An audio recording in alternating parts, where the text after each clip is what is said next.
Hey, good people, how you doing? David Taub here, co-creator of NextLevelGuitar.com. Hope all is going well, and I hope your guitar and musical journeys are going famously. Today we're going to be in the key of E minor, and we're going to be playing over a 2-chord jam track that's just wide open. It's an E minor 9 to an A13. And that's it. A little practice exercise when trying to decipher landing notes and resolution to our licks. It's very, very important, and you can make such strong solo statements depending on which notes you're landing on.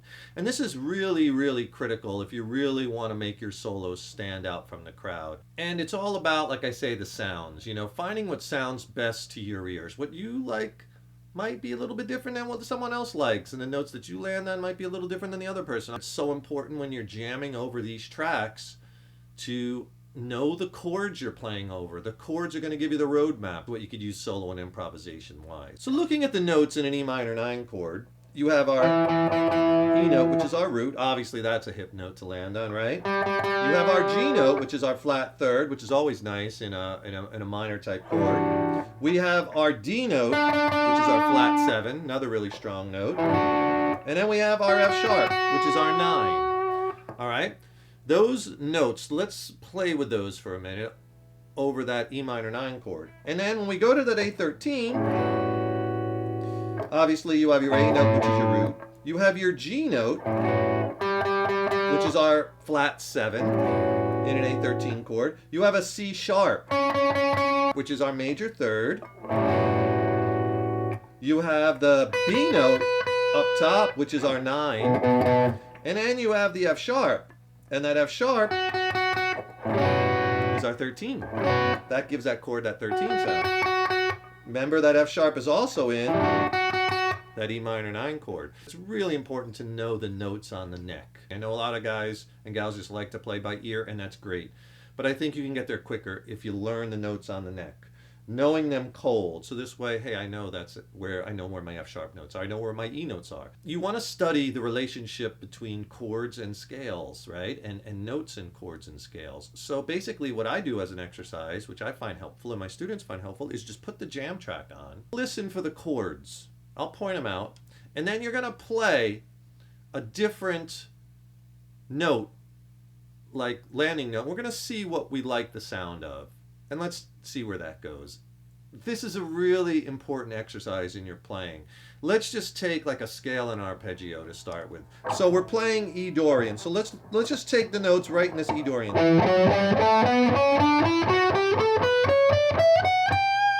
Okay, you know where your E notes are? You got 3 root notes in that scale. Also, remember that we have that F sharp note in that chord. Right, that's our 9, you know where that is, and you have a low one in that chord, right? What other notes did we like in there? We liked our G notes, right? So you have your G note here on the G string. Another one here low. You have another one up here up high. Right, and then we also had that D note, right? So you have a D here, and a D here. Okay. And then also, let's look at a little A7 arpeggio that I really like. That's right next door. Just an A major arpeggio looks like this. Root, third, fifth, root, third, fifth. There's our A major triad. A, C sharp, and E, right? Now to make that an A7 arpeggio, we need to add the G note, or the flat 7 in the key of A, and we could add it right here. So here's what that looks like.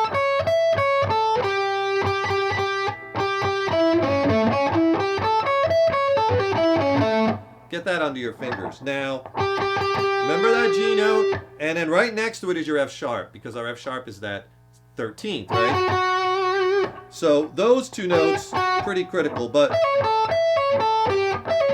And hey, if you got a second, please subscribe to the channel. It really helps us to keep bringing the content. Leave a comment below. Let us know what lessons you'd like to see coming up or what gear reviews you'd like to see. And if you liked the video, please click the like button, give it a thumbs up, share it with your friends.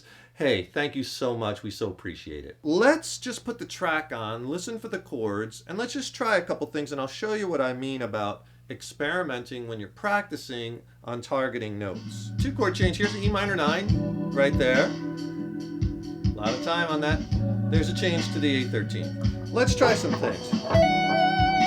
Right off the bat, I'm hammering from the high, on the high E string from the E to the F sharp, and I really like that note. That, right, is our 9 in the key of E. That's our 9th, and that's in that E minor 9 chord. So here's that E minor 9 chord. Then I go to our E note. Sounds really good. Also remember that F sharp is also in that A13th chord. You play it over that, it's going to sound just as good, right? So here it is over the E minor 9.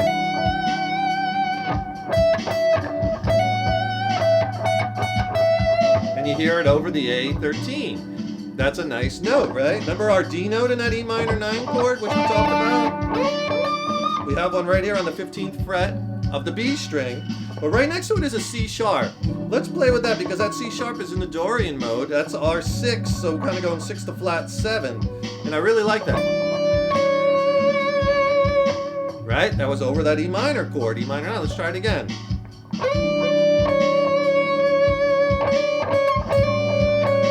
Sounds good over the A13th too. What if you bend?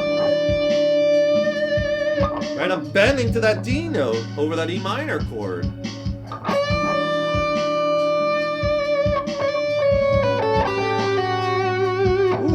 Now, there's that F sharp. Notice I landed on the F sharp as the chords change. I didn't realize I was doing it because this is so kind of imprinted in me, this technique, right? I kind of do it automatically, and you will soon too. But that F sharp note, remember on our A13, that F sharp is a very strong note. That's the 13th. Listen again as I play that lick.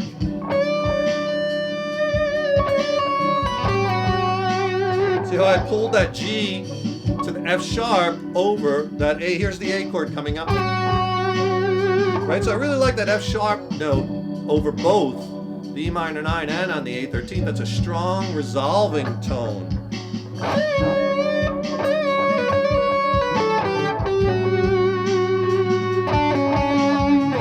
What did I do there? I was still on the A13th, but I landed on that C sharp note.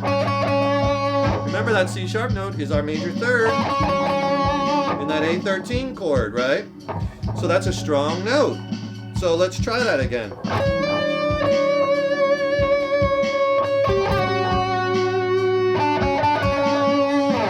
See? That's a nice note to land on over that A13 chord. Over the E chord, it'll work. It's just not as strong, right? It's still in that scale, but it's just not as strong a note that really pulls you. So if you notice in that Dorian, those half steps over both chords sound really good.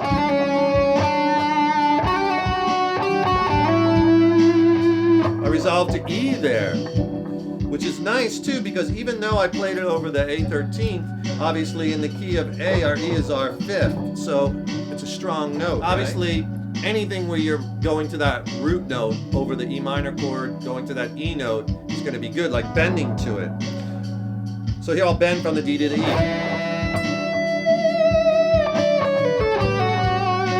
Notice I bent to the E, and then I ended that and resolved to that F sharp over the A chord. So I'm putting licks together, but with strong landing notes. Let's try another bend. What if we bend up to another note in the E minor 9 chord? Well, that B note is a nice note too. That's our 5th in that E minor 9. So let's bend up to that. Here we go. Sounds like this. strong, right? Let's do it again.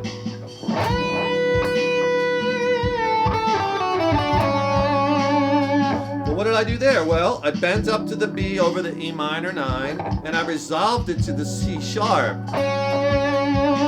Right? Just going down. I'll do it over the E minor chord. Going right down that Dorian, this one. And then a lot of times I might even go from the C sharp. That's our A note. Notice I landed on that over the A13 chord. B, A.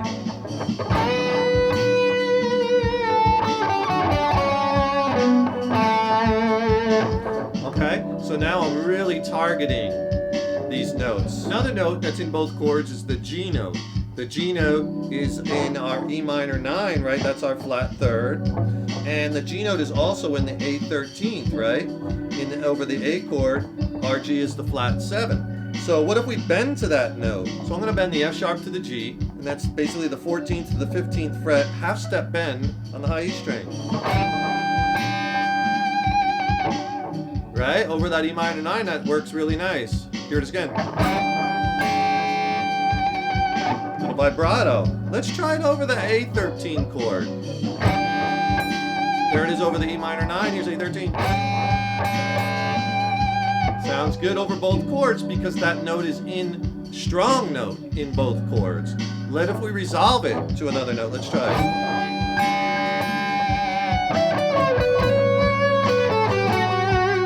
There I resolved it to two notes. I resolved it first to the C sharp, then to the F sharp.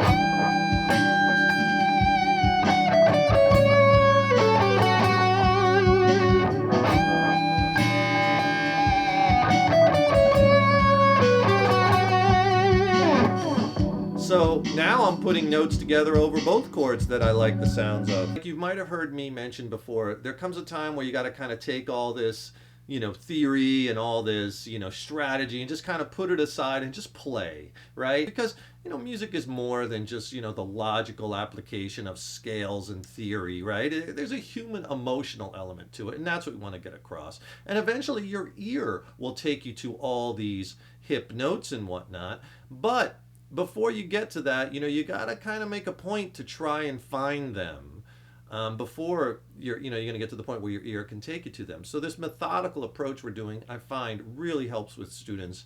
And then once you latch onto it and work on it a while, it becomes like automatic. So try it. Put on the jam track as a practice exercise and just play a scale, a mode, and bend to notes and land on those strong chord tones, the notes that make up the chord.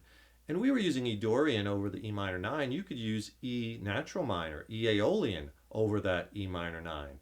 Also, not over the A13 because you're going to get a clash between the C and the C sharp.